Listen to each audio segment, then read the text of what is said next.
Yo siempre he creído en un sueño y siempre he luchado por hacer mi sueño realidad y pues apenas estoy empezando, ¿no? Estoy empezando este camino. Lo empecé hace, digamos que los primeros pininos los empecé hace mucho, ¿no? Pero ya hoy puedo decir que ya tengo una película lista, terminada y una película en la cual me siento muy satisfecho de haber hecho. Entonces, este es el inicio de Roberto Valdés como un director de largometrajes, vamos a decirlo así. Salirte de México es muy complicado. O sea, buscar una oportunidad en otro país, sea el que sea, te complica todo. Si es un país en donde no hablas, donde no se habla español, todavía se complica más. Pero vamos, hacer cine es complicado en cualquier lugar del mundo. A mí aquí en México me costó muchísimo trabajo empezar. Me tuve que enfrentar como a muchas barreras. Sobre todo, es una industria muy cerrada y difícilmente te dejan entrar. Tú que no, o una persona que no viene de una familia o que no viene de ese mismo sistema, poder tener una oportunidad es complicado.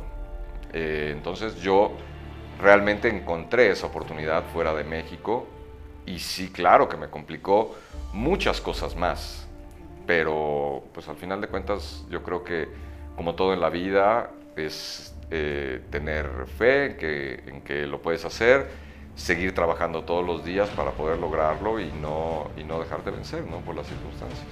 Pues sí, mira, la situación en México hoy no es la óptima como para hacer cine. Sin embargo, se está haciendo muchísimo.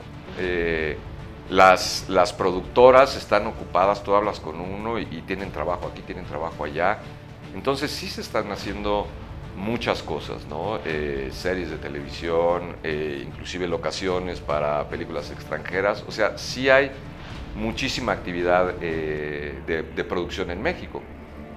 No la he encontrado yo. Yo he encontrado oportunidades fuera de México. Y vaya que he alzado la mano y vaya que he tocado la puerta. Pero es una industria que no se detiene. Sigue y sigue y sigue y va buscando financiamientos de un lado o del otro. El problema que se tiene es este director o este productor independiente que tiene las ganas de hacer cine y no encuentra los caminos para poder hacerlo, ¿no? Es como si cada una de las calles que uno quiere cruzar está bloqueada, ¿no? por la gente y uno no sabe por dónde empezar o cómo acercarse a hacer el primer proyecto. Eso es lo muy complicado. Mira, el problema que yo veo es que todas las casas productoras pues, tienen sus guiones. Si yo me acerco a una casa productora con la de Sariñana, o la que tú me digas, pues tienen 15, 20 guiones, no solo de gente conocida, inclusive los que trabajan en la misma casa productora. Tú tienes un guión, él tiene un guión, yo tengo otro guión, y ahí están. Y es lo mismo. O sea, primero quieren sacar sus propias ideas, ¿no?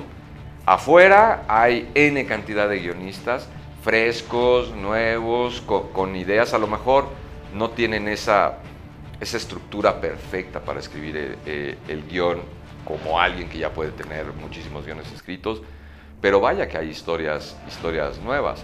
El problema es que entre ellos también se van dando cuerda para sus propios proyectos, y yo lo entiendo. Si yo tengo una casa productora y tengo 10 personas trabajando, pues bueno, pues vamos a sacar primero los proyectos que tenemos nosotros antes de traernos a alguien de afuera, porque también uno cobra por eso. O sea, yo productor tengo un guión, entonces yo se lo presento a Netflix y cobro como guionista y cobro como productor. Entonces el dinero que entra lo voy ganando yo, lo va ganando mi gente, lo va ganando mi equipo y no alguien de afuera. Entonces, pues claro que primero voy a aventar un proyecto mío. La otra tiene que ver también con esta ilusión de que veas un proyecto tuyo realizado. Si yo tengo 2 que 3 ideas, pues primero quiero sacar la mía antes de sacar una idea de alguien de afuera. Todo este proceso es que se da que pues dicen es que quiero historias nuevas. Las mismas casas productoras tampoco tienen esta apertura, no puedo generalizar, pero lo hago de alguna manera. En invitar a guionistas nuevos, ¿no? A guionistas que tienen conceptos diferentes de lo que es el cine, ¿no? Y no estas estructuras tan marcadas como lo tiene Hollywood, como lo tienen todas estas empresas de streaming ahorita, ¿no? ¿No has pensado en ello? Sí, claro, por supuesto. Por supuesto que también es una opción, pero siempre lo difícil va a ser llegar con la persona que toma la decisión. Llegar ahí, no te sueltan tan fácil un contacto como eso. Por lo mismo, yo a lo mejor conozco a alguien que tiene un contacto con Netflix, entonces me acerco a él, oye, fíjate que traigo este proyecto, pero primero esa persona presenta sus proyectos antes de presentar el mío, ¿no? O sea, es una rebatinga de quién tiene la primera oportunidad. Entonces, poder llegar a esa persona que toma la decisión de si me gusta esta historia o no me gusta esta historia, es bien complicado. Para alguien que está fuera, ¿no? Para alguien que ya está metido, pues sí ya sabe como con quién presentarle un proyecto o el otro. Pero uno que no tiene ni idea quién está en Netflix, ¿quién te va a soltar el contacto? ¿Quién te va a decir, mira, llámale a fulano de tal? Solamente alguien que de verdad o cree en ti o te quiere apoyar o es sumamente generoso en lo que hace, ¿no? O tiene un interés de por medio. Le aposté todo lo que tenía desde dentro, ¿no? Y creo que hasta cierto punto pequé un poco de arrogancia, si lo puedo decir, porque a la hora de poner recursos, de poner tiempo, de poner todo lo que yo traía en ese proyecto, inclusive hablábamos de esta parte de los coproductores, ¿no? Que hice una invitación a que invirtieran en la película. Fue la primera película en México que empezó con el crowdfunding y no la pude levantar. Tampoco lo que pude recaudar de los coproductores tampoco fue demasiado. Tenía la apuesta con el Fidecine de que lo financiaran. Pedro Armendáriz Álamo se murió en ese tiempo, Vicente Leñero también se murió en ese tiempo, y realmente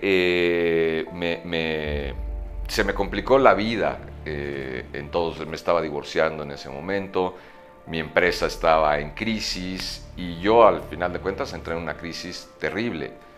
De esas veces que no quieres hablar con nadie, que lo único que tienes es un dolor interno de que ves que tu vida se está cayendo a pedazos y el proyecto al cual confiabas todo y en el cual decías, claro que lo voy a hacer, se vino abajo.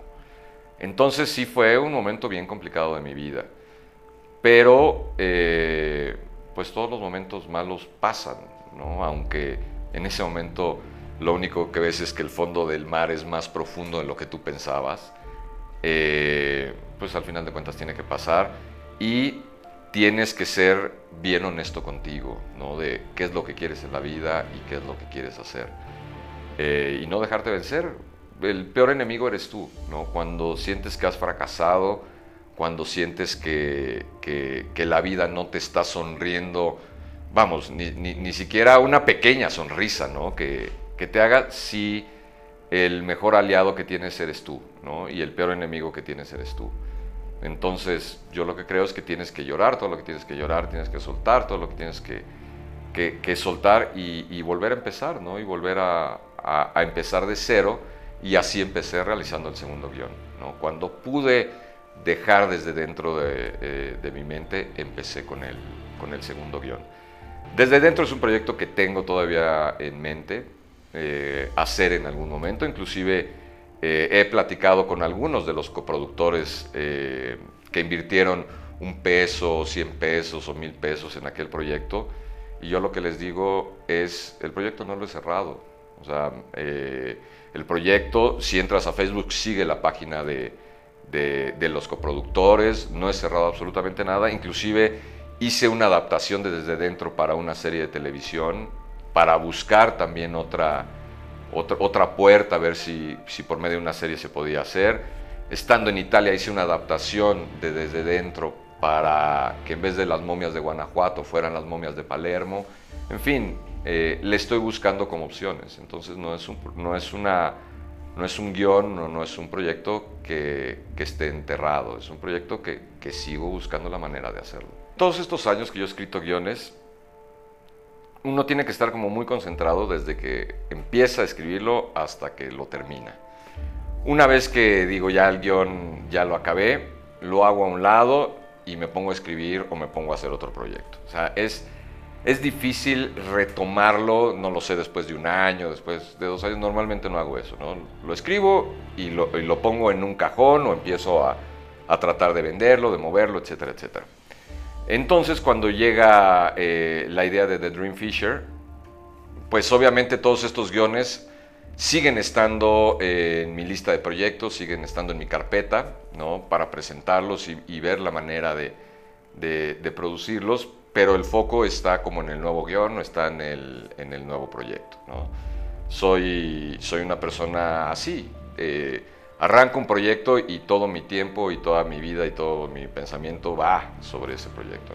Los demás pues, tendrán su momento, tendrán su lugar y el día de mañana, si uno de ellos sale a la luz, bueno, me volveré a meter al guión, lo revisaré, a lo mejor le hago algunas correcciones, pero normalmente los dejo en paz cuando los termino.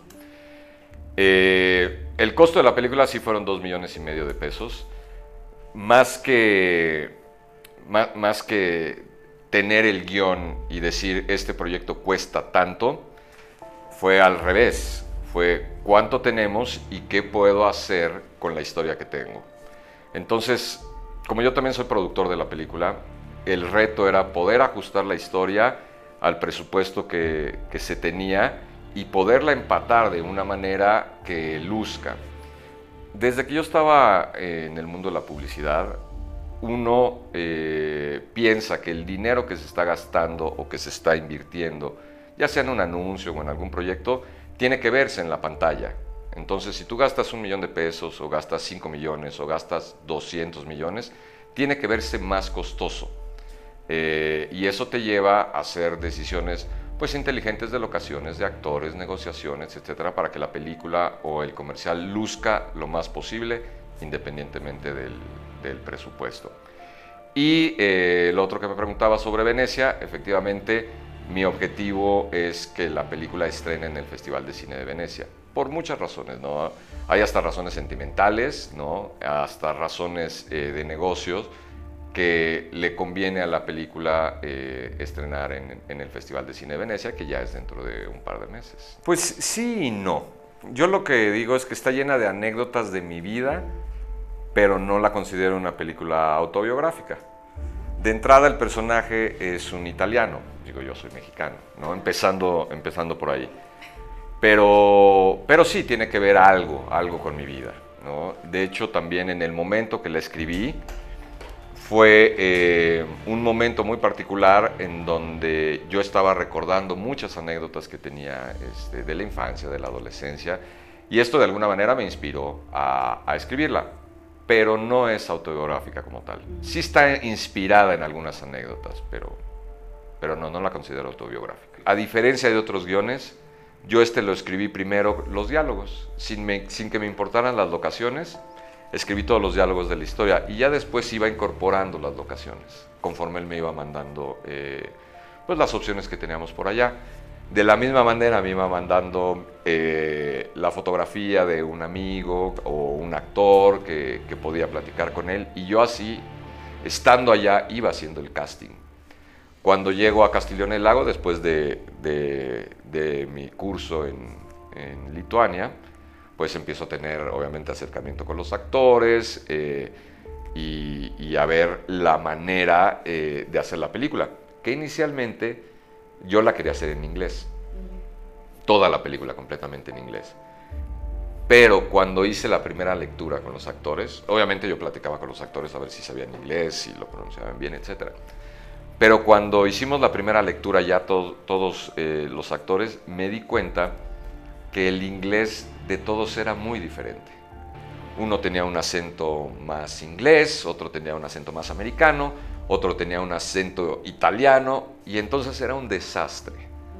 Escucharlos a todos hablar inglés y decir los diálogos fue desastrosa la primera lectura. Y ahí tomé la decisión de hacerlo en italiano. Y entonces tuve que volver a rehacer el guión, todo en italiano, y volver a mandarles sus papeles a los actores. Y empezar pues casi de cero. Pero eso me ayudó a que todos fueran mucho más naturales. Las actuaciones de la película siento que son muy, muy honestas, ¿no? Y creo que eso se lo debo al cambio del idioma que hice antes de filmar. ¿Cuánto tiempo te llevó ese cambio? No, días, porque la preproducción fue muy rápida. Normalmente uno gasta demasiado tiempo haciendo la preproducción. Yo soy partidario de mientras más trabajo de escritorio hagas, vas a tener una filmación más controlada, una filmación más tranquila. Mientras menos trabajo de preproducción hagas, siempre va a ser más caos, siempre vas a tener cosas fuera de control, etc. En este caso, fue muy rápida porque no tenía el tiempo suficiente de hacer la preproducción, pues como me hubiera encantado. Porque había una fecha en particular en Castiglione del Lago que yo tenía que empezar a filmar y era parte del compromiso. Una fiesta que se da ahí en Castiglione, y yo tenía que arrancar ese día con la filmación, pasara lo que pasara, porque era irrepetible, no podía repetirlo al siguiente día. Entonces me tuve que apurar con toda la parte de la preproducción, y eso fue el cambio del guión también, ¿no? Cambio de 2 actores, tuve también en ese proceso que cambiar a 2 actores. Entonces sí fue un trabajo muy intenso, de 24 horas al día. Yo dormía un par de horas nada más y me levantaba, y tenía la oficina de producción, era mi casa, era la locación, era todo. Yo vivía ahí, ¿no? Entonces, pues ahora sí que trabajaba hasta dormido, ¿no? El poco tiempo que tenía. Es una película mexicana, con una coproducción México-Italia, no Italia-México. Y que es curioso porque pues la película está hablada en italiano, en inglés, en italiano, está filmada en Italia, todos los actores son italianos, pero sigue siendo mexicana la película. ¿El único mexicano eres tú? El único mexicano soy yo. Bueno, en toda la parte de la preproducción y producción, pues sí, el único mexicano soy yo. Pero la postproducción se hizo en México. Toda la postproducción se hizo en México. El audio se mezcló en México. Hay mucha música compuesta por mexicanos, italianos y mexicanos. Yo fui el escritor, el director y el productor. Entonces todos esos valores van sumando puntos para escoger cuál es la nacionalidad de una película. Y entonces al final llega a ser una película mexicana con una coproducción italiana. Es una de las bases de la cinta. Sí, la música, fíjate que yo también desde niño soy fanático de la música, me encanta la música, pues sí se nota, ¿verdad? Entonces, para mí la música representa sentimientos y representa también personajes. Inclusive uno de los ejemplos que pongo es la música de la Guerra de las Galaxias, de Star Wars, que John Williams va componiendo música por cada uno de los planetas que se van visitando, por cada uno de los personajes, y le da un toque especial. Entonces para mí la música siempre ha sido bien importante. Tengo 2 amigos músicos, uno italiano y uno mexicano, que es Giovanni Celestre y Alejandro Seyer. Y entonces a los 2 los junté al inicio del proyecto y les dije, como es una película de un italiano que viene a América a buscar su sueño, me gustaría tener como estas 2 partes musicales, la parte italiana y la parte americana. Y así fue esa invitación para componer una música que tuviera un toque muy americano y que tuviera un toque muy italiano, y poderlos mezclar en como un personaje, tiene esta mezcla de culturas. Entonces la música lo quise hacer así, los invité, les encantó la idea y empezaron a trabajar desde el principio. Más adelante, conforme la película fue avanzando, se unieron otros músicos como Beto Hallen en Los Ángeles. Él también participa, que es mexicano, él también participa con unas canciones en la película. Se metió también otra banda mexicana que se llama Vete al Diablo, otra banda mexicana que se llama Jet Jaguar, un amigo que tiene otra banda que la banda se llama Candy, y entonces todos ellos empezaron a incorporarse al proyecto conforme fue avanzando. Y entonces sí, la música es bien rica en la película, porque pues sí te da esas sensaciones que estaba buscando yo con las escenas, ¿no? Con las secuencias. Entonces sí, yo estoy feliz con la música. Déjame decirte que el título original no era Dream Fisher. Ese título me vino a la mente antes de empezar la filmación. El título era otro, ¿no? Que era un título español, era una palabra español-italiano que funcionaba en los dos idiomas. Pero conforme fui metiéndome a la cultura de Castiglione del Lago, una de las partes principales de Castiglione del Lago es el lago Trasimeno, ¿no? Es este bellísimo lugar que dije, yo no puedo sacar de contexto esa parte del lago, ¿no?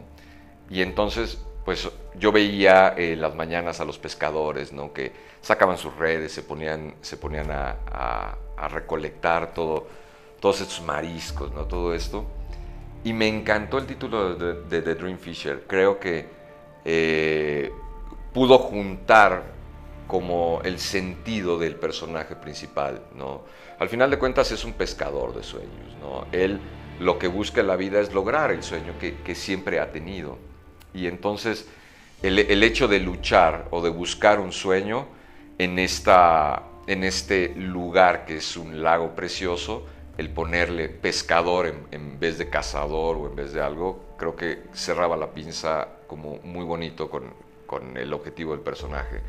Y la otra lo puse en inglés porque él pues siempre quiso buscar ser un director de cine en Hollywood, ¿no? Entonces también en su mente él piensa en este título, ¿no? En esta película que él llega a Castiglione del Lago a presentar.